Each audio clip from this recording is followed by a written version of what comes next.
नमस्कार। खबर दोपहर के इस खास बुलेटिन में आप सभी का स्वागत है। आपके साथ मैं हूं पूजा पांड्या। इसकी शुरुआत करते हैं हेडलाइंस के साथ। प्रधानमंत्री मोदी 3 देशों की यात्रा के पहले चरण में जॉर्डन के लिए रवाना हुए। ये यात्रा दोनों देशों के बीच राजनयिक संबंधों की स्थापना के 75 वर्ष पूरे होने के अवसर पर है। कांग्रेस की रैली में प्रधानमंत्री मोदी को अपशब्द कहे जाने के मुद्दे पर संसद के दोनों सदनों में हंगामा। भाजपा के संसद में कांग्रेस नेताओं से माफी की मांग।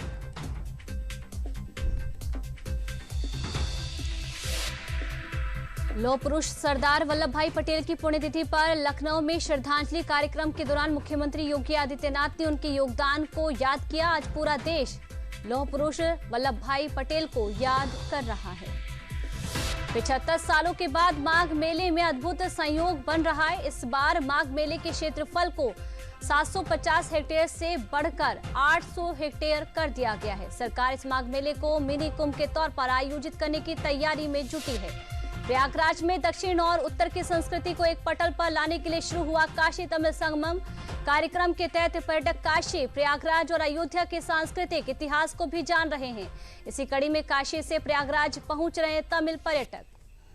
कल रविवार को दिल्ली के रामलीला मैदान में कांग्रेस की रैली हुई, जहां पीएम मोदी के ऊपर की गई अभद्र भाषा और अभद्र टिप्पणियों ने सियासी संग्राम छेड़ दिया। रामलीला मैदान से उठी कांग्रेस की एसआईआर विरोध की जो गूंज है अब मुद्दों से ज्यादा भाषा को लेकर है। आज संसद में इसी बात पर भारी हंगामा देखने को मिला। इस मामले पर राज्यसभा में जेपी नड्डा और लोकसभा में केंद्रीय मंत्री किरण रिजिजू ने कांग्रेस पर प्रहार करते हुए राहुल और सोनिया गांधी से माफी मांगने को कहा है।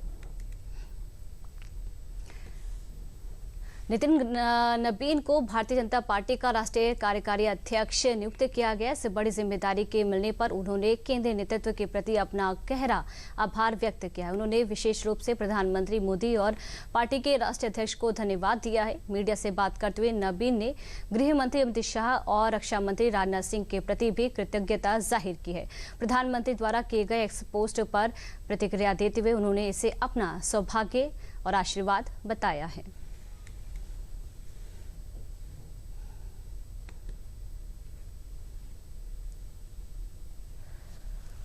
माननीय प्रधानमंत्री जी, माननीय राष्ट्रीय अध्यक्ष जी को बहुत बहुत अभिनंदन। उनके माननीय गृह मंत्री जी, माननीय रक्षा मंत्री जी, अमित शाह जी, माननीय राजनाथ जी, सबको मैं विशेष रूप से आभार व्यक्त करता हूं। प्रधानमंत्री जी के का आशीर्वाद है और मैं प्रधानमंत्री जी के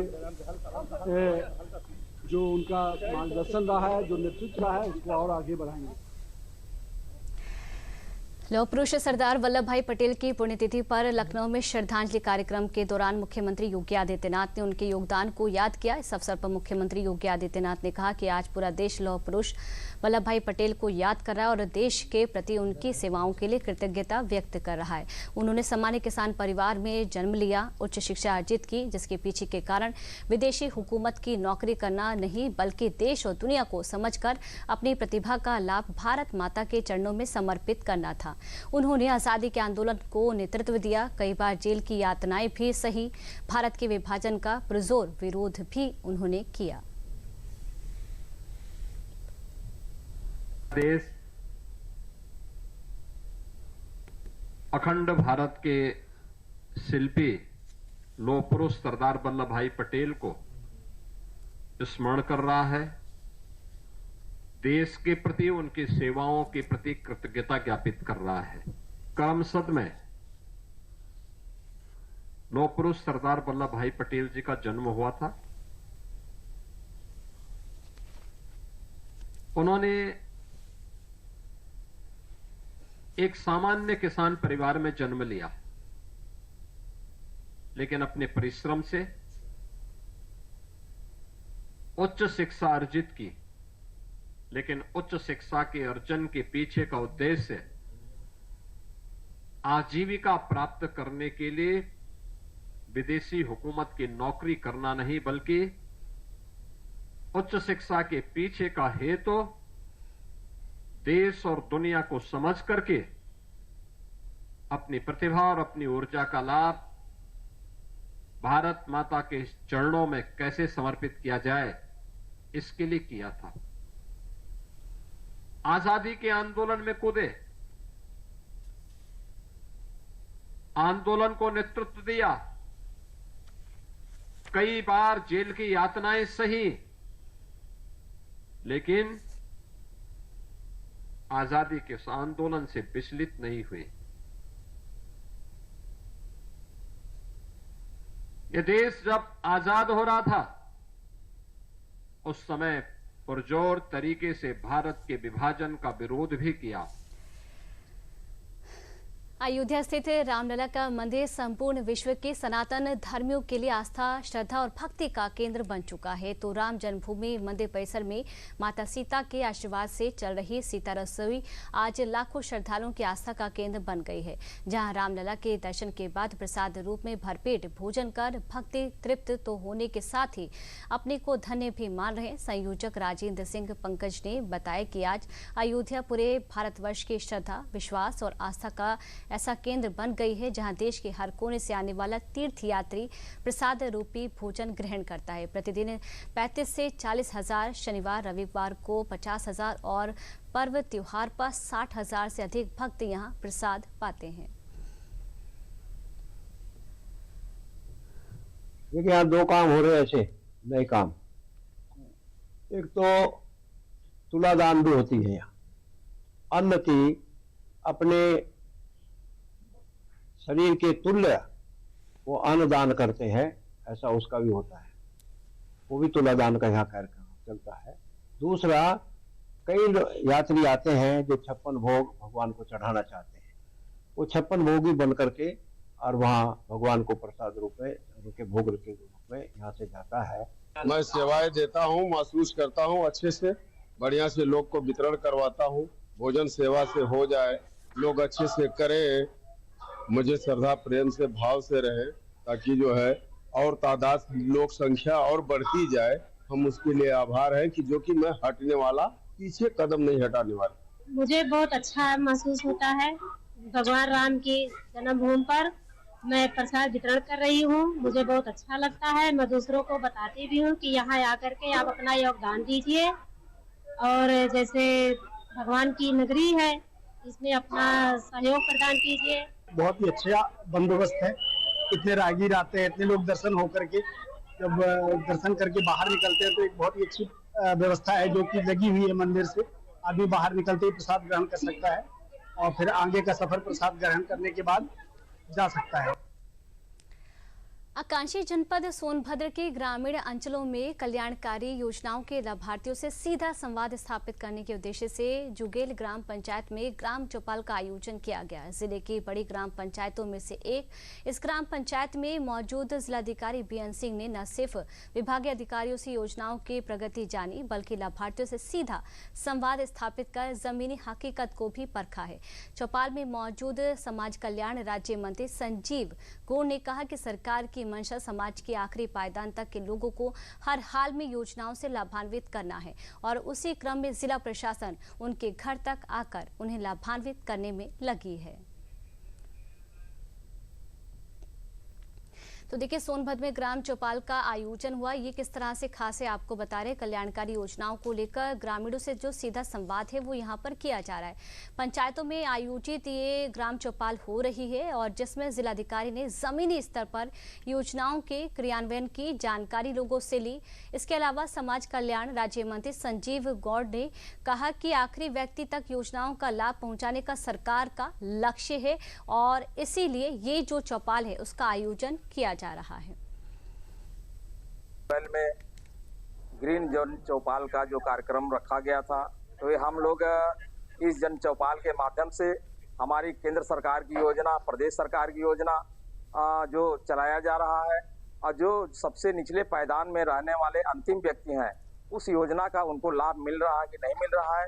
इसी क्रम में हमारे जनपद सोनभद्र के लोकप्रिय जिलाधिकारी बद्रीनाथ सिंह जी और पूरे उनके विभाग के सभी अधिकारी कर्मचारी लोग अभी यहाँ पर आकर के और यहाँ के सम्मानित जनता का समस्या सुन करके और उसका निस्तारण भी करने का काम किए और निश्चित तौर पर जो भी समस्या है उसको हम सब दूर करने का काम करेंगे। और प्रयागराज में दक्षिण और उत्तर की संस्कृति को एक पटल पर लाने के लिए शुरू हुआ काशी तमिल संगमम कार्यक्रम के तहत पर्यटक काशी, प्रयागराज और अयोध्या के सांस्कृतिक इतिहास को भी जान रहे हैं। इसी कड़ी में काशी से प्रयागराज पहुंच रहे तमिल पर्यटक प्रयागराज की आज़ादी से पहले हुए स्वतंत्रता संग्राम के इतिहास, यहाँ के सांस्कृतिक धरोहर से भी रूबरू हो रहे हैं। जहाँ अभिलेखागार के द्वारा लगाई गई प्रदर्शनी में प्रयागराज त्रिवेणी संगम पर होने वाले कुंभ की झलकियाँ, माधव मंदिर, रामलीला और रामायण से जुड़े अभिलेख, झांसी रानी लक्ष्मीबाई, चंद्रशेखर आजाद और यहाँ के साहित्यकारों के जीवन वृत्त को प्रदर्शनी को लगाया गया है। काशी तमिल संगमम यात्रा के दौरान जो यात्री तमिलनाडु से आ रहे हैं, इस संस्कृति मंत्रालय के द्वारा ये भारत का पूरा इतिहास इस प्रदर्शनी के माध्यम से दिखाया गया है। किस प्रकार से इस देश के अंदर हजारों साल संघर्ष हुआ और इस देश के कैसी संस्कृति रही है। प्रयागराज का जो कुंभ माघ मेला, उसके जो दृश्य रहे हैं, उन सब को इस प्रदर्शनी के माध्यम से दिखाया गया है। और इस प्रदर्शनी को देखने के बाद हमारे तमिल भाई बहन निश्चित रूप से उत्तर की भी भावना से जुड़ते हैं, इसलिए प्रयास हुआ। इस कार्यक्रम में क्षेत्रीय अभिलेखागार द्वारा जो है महाकुंभ से संबंधित जो है प्रदर्शन दिखाए गए हैं। इसमें जो है यहाँ के गंगा महात्म, प्रयाग महात्म और माघ महात्म से संबंधित जो है प्रदर्शनी लगाई गई है। शिव पुराण से संबंधित लगाई गई है और आजादी विषय काकोरी तथा जो है गौरी चौरा से संबंधित दस्तावेज लगाए गए हैं। यहाँ चंद्रशेखर आजाद से संबंधित जो है दस्तावेज लगाए गए हैं। और ये जो तमिलनाडु से श्रद्धालु आ रहे हैं, इन प्रदर्शनी को देखकर जो है यहाँ की देश भावना की भावना भी प्रज्वलित हो रही है और पौराणिक हमारी जो संस्कृति और सभ्यता है, दिव्य दर्शन और दिव्य कुंभ के दर्शन हो रहे हैं। इस बार 75 सालों के बाद माघ मेले में अद्भुत संयोग बन रहा है। यही कारण है कि योगी सरकार भी माघ मेला 2025-26 को मिनी कुंभ के तौर पर आयोजित कर रही है। यही वजह है कि खाक चौक के साधु संत माघ मेला की तैयारियों में जुटे हैं। वहीं योगी सरकार भी महाकुंभ के बाद आयोजित होने जा रहे इस माघ मेले को मिनी कुंभ के तौर पर आयोजित करने की तैयारियों में लगी है। मेला अधिकारी ऋषिराज ने बताया कि इस बार माघ मेले के क्षेत्रफल को 750 हेक्टेयर से बढ़ाकर 800 हेक्टेयर कर दिया गया है। मेले में 6 सेक्टर के बजाय 7 सेक्टर बनाए जा रहे हैं। एक अतिरिक्त पांटून ब्रिज, 6 के बजाय 7 पांटून पुल तैयार किए जा रहे हैं। माघ मेला 2026 के लिए लगभग हम लोग 800 हेक्टेयर की हम लोग प्लानिंग कर रहे हैं, जिसमें जो हमारा भूमि आवंटन है वो लगभग जो है सो समाप्त हो चुका है। जो मुख्य संप्रदाय हैं उनका, संस्था और जो अन्य संस्थाएं हैं उनके लिए हम लोग अलग से शेड्यूल जारी कर रहे हैं। इसी साथ साथ जो हमारे पॉन्टून पुल है वो भी लगभग 6 में से 7 कंप्लीट होने की स्थिति में आ गए हैं। इसके साथ साथ जो चक्कर प्लेट बिछने, मेजर रूट्स निकलने हैं, भूमि का समतलीकरण का कार्य हो रहा है, वो हम लोग कर रहे हैं। इसके साथ साथ जो भी गंगा जी का, क्योंकि प्रभाव इस साल अधिक रहा, लेकिन फिर भी हम लोग युद्ध स्तर पे वहाँ पे कार्य कर रहे हैं और शीघ्र अतिशीघ्र मेला के दृष्टिगत हम लोग वहाँ पे आवश्यक गतिविधियाँ कर रहे हैं। लगभग 7 सेक्टर हैं हमारे, 7 पांटून हैं, 7 सेक्टर्स हैं हमारे और सभी सेक्टर्स पे हम लोगों ने अपनी प्लानिंग और सारी आवश्यक गतिविधियाँ हम लोग संपादित कर रहे हैं। खबर दोपहर में अगली खबर कौशाम्बी से है, जहां रविवार की देर रात कौशाम्बी के पश्चिम शरीरा थाना क्षेत्र में एक बड़ा हादसा हो गया। दरअसल एक बाइक पर सवार 4 युवकों की टक्कर अचानक से ट्रैक्टर से हो गई। इस घटना में सभी लोग बुरी तरह से घायल हो गए। घटना की सूचना पर सीओ कौशाम्बी और पश्चिम शरीरा थाना पुलिस घटनास्थल पर पहुंची और सभी घायलों को एम्बुलेंस के माध्यम से जिला अस्पताल भेजा गया, जहाँ डॉक्टर ने 3 लोगों को मृत घोषित कर दिया। वहीं एक युवक गंभीर रूप से घायल है, जिसे प्राथमिक इलाज के बाद घायल को SRN प्रयागराज के जिला रेफर कर दिया गया है। पश्चिम शरीरा से तेवा की तरफ जाते हुए एक मोटरसाइकिल पे 4 लोग सवार थे, जिनका पीछे से एक ट्रैक्टर में वो टक्कर लगने से घायल हो गए हैं। इस सूचना पर तत्काल मैं और थाना प्रभारी पश्चिम शरीरा घटनास्थल तक पहुंचे और जो घायल हैं उनको तत्काल एम्बुलेंस की सहायता से उनको जिला अस्पताल भेजा गया। चिकित्सक द्वारा जिला अस्पताल में 3 लोगों को मृत घोषित कर दिया गया है, जिसमें से एक व्यक्ति गंभीर रूप से घायल है, उसको SRN प्रयागराज के लिए रेफर कर दिया गया है। सभी की उम्र लगभग 20 से लेकर के 30 साल के बीच में है और परिजन को सूचना दे दी गई है। ट्रैक्टर को हिरासत में ले लिया गया। बरेली में ऑल इंडिया मुस्लिम जमात के राष्ट्रीय अध्यक्ष मौलाना मुफ्ती शहाबुद्दीन रजवी बरेलवी ने समाजवादी पार्टी के अध्यक्ष अखिलेश यादव के बयान पर प्रतिक्रिया देते हुए कहा है कि इलेक्शन कमीशन ऑफ इंडिया ने भारत के नागरिकों की मतदाता सूची को दुरुस्त करने के लिए SIR कार्यक्रम शुरू किया है, जिसके जरिए पूरे भारत में मतदाता सूची दुरुस्त की जा रही है। हजारों BLO और सरकारी कर्मचारियों को लगाया गया है। इलेक्शन कमीशन ऑफ इंडिया का मकसद कोई हिंदू मुस्लिम संप्रदाय माहौल तैयार करना नहीं है, बल्कि ये सुनिश्चित करना है कि किसी क्षेत्र में कितने मतदाता हैं और कितने लोग एक जगह से दूसरी जगह चले गए या कितने लोगों का देहांत हो चुका है।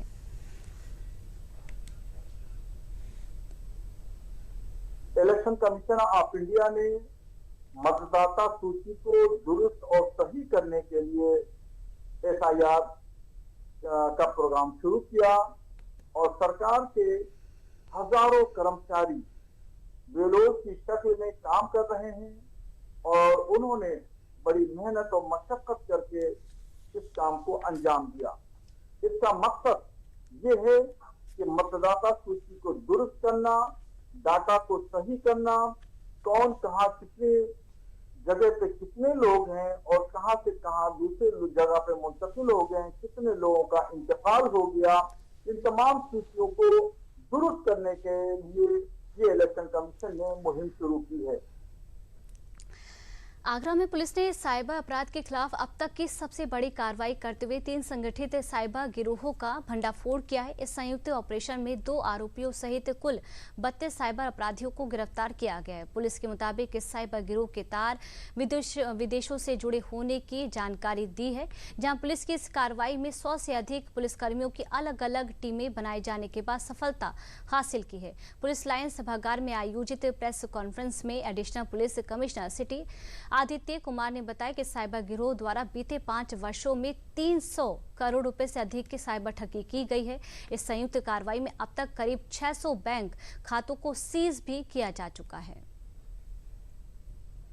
ये हमारी साइबर सर्विलेंस टीम ने पिछले गत महीनों में जो साइबर की कंप्लेंट्स थी प्रतिबिंब पोर्टल के माध्यम से, NCRP पोर्टल के माध्यम से, उन्हीं सब कंप्लेंट्स का संज्ञान लेते हुए उनकी जांच की और उसी के क्रम में कुछ NCRP पे प्राप्त हुई कंप्लेंट्स पे पुलिस ने कार्रवाई की है, जिसमें कि 32 लोग अलग अलग थाना क्षेत्र से गिरफ्तार हुए हैं और जिसमें 3 मुकदमे पंजीकृत किए हैं।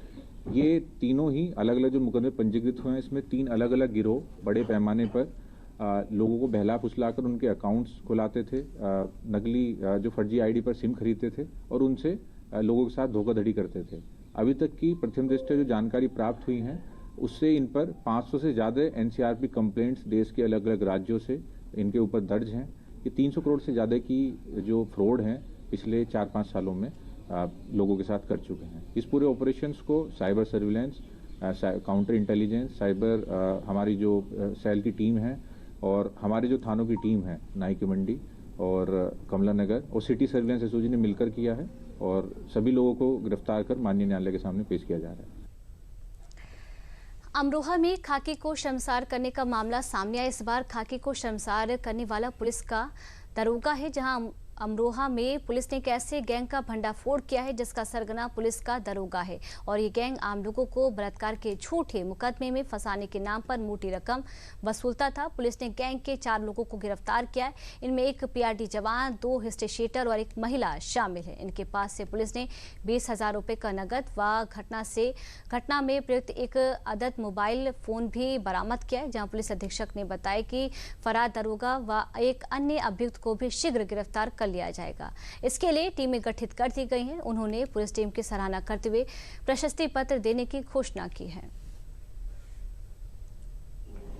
वादी नईम निवासी जनपद संभल ने शिकायत की थी कि उस पर रेप का मुकदमा लिखाए जाने का डर दिखाकर उसे 1,25,000 रुपये की वसूली पुलिस कर्मियों द्वारा की गई है। इस शिकायत को गंभीरता से लेते हुए इसमें SOG सर्विलांस एवं थाना गजरौला टीम को लगाया गया था। इस पूरी घटनाक्रम का सफलतापूर्वक अनावरण करते हुए आज 4 अभियुक्तों को गिरफ्तार किया गया है। इसमें खालिद दीपक, एक PRD जवान लाखन जिसकी तैनाती थाना सिंबावली जनपद हापुड़ में है, साथ ही एक महिला कौशक जो सिंबावली जनपद हापुड़ की रहने वाली है को गिरफ्तार किया है।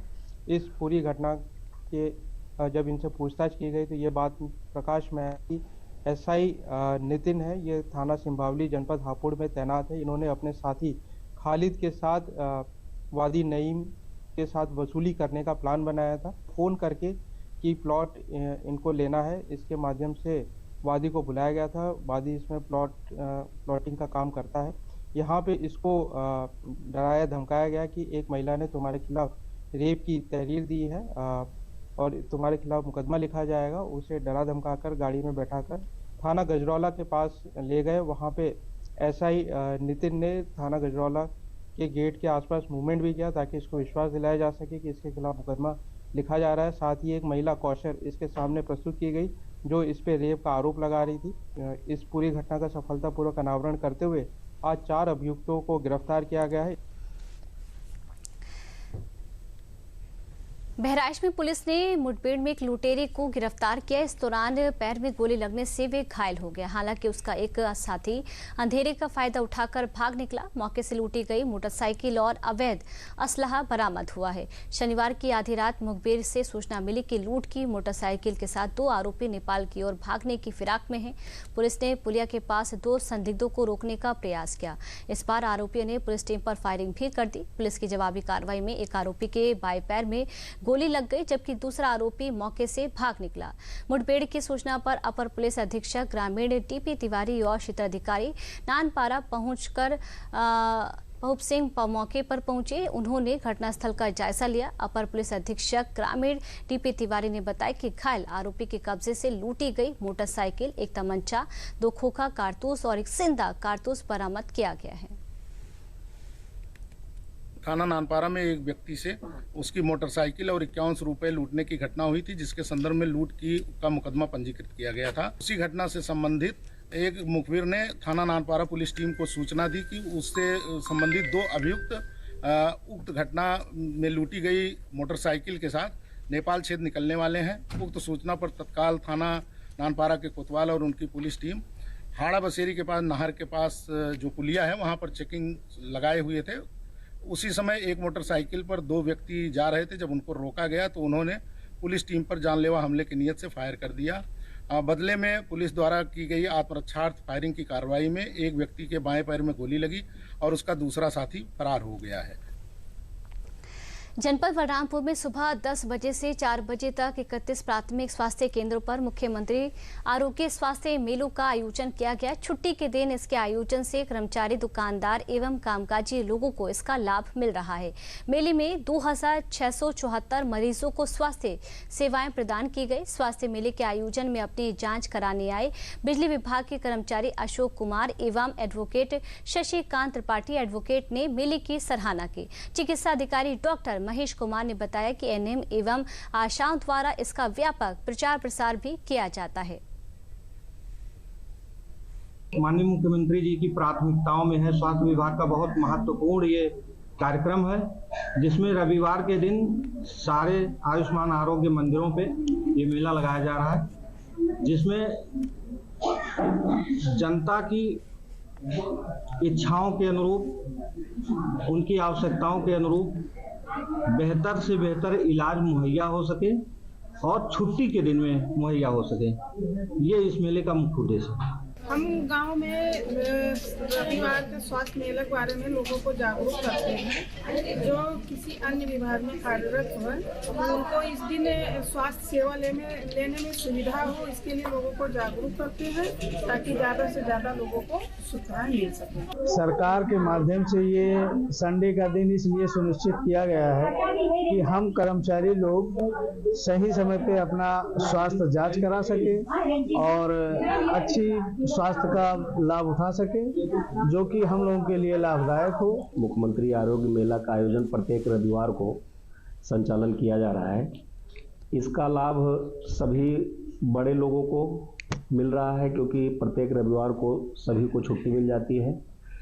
तो और जो भी इस मेले का लाभ उठाना चाहते हैं वो आते भी हैं। सुबह से हमने देखा है सारे लोग आ रहे हैं, सबका निःशुल्क जांच हो रहा है, उनका निःशुल्क दवा हो रहा है। ये बहुत ही अच्छी पहल सरकार की है और धरातल पर बहुत ही अच्छा कार्य हो रहा है। सुहेलदेव भारतीय समाज पार्टी सुभाषपा के राष्ट्रीय अध्यक्ष एवं कैबिनेट मंत्री ओम प्रकाश राजभर ने अमरोहा में आयोजित वंचित शोषित अधिकार महारैली को संबोधित किया। इस मौके पर उन्होंने कहा कि वोट में वो ताकत है जो कि शोषित वंचितों को उनका अधिकार दिला सकता है। ऐसे में वोट का इस्तेमाल सोच समझकर करना चाहिए। उन्होंने शोषितों वंचितों से आह्वान किया कि वे शिक्षा ग्रहण कर आगे बढ़ें और अपने अधिकारों की मांग करें। मीडिया से बात करते हुए कैबिनेट मंत्री ने कहा कि विपक्ष की जीत का सपना अभी कम से कम 20 वर्ष तक पूरा नहीं हो सकता। उन्होंने कहा कि प्रधानमंत्री मोदी की जन कल्याणकारी सोच देश की जनता के दिलों में रच बस गई है। ऐसे में उन्हें हराना विपक्ष के बस की बात नहीं है। इस खास बुलेटिन में मेरा फिलहाल के लिए इतना ही। नमस्कार।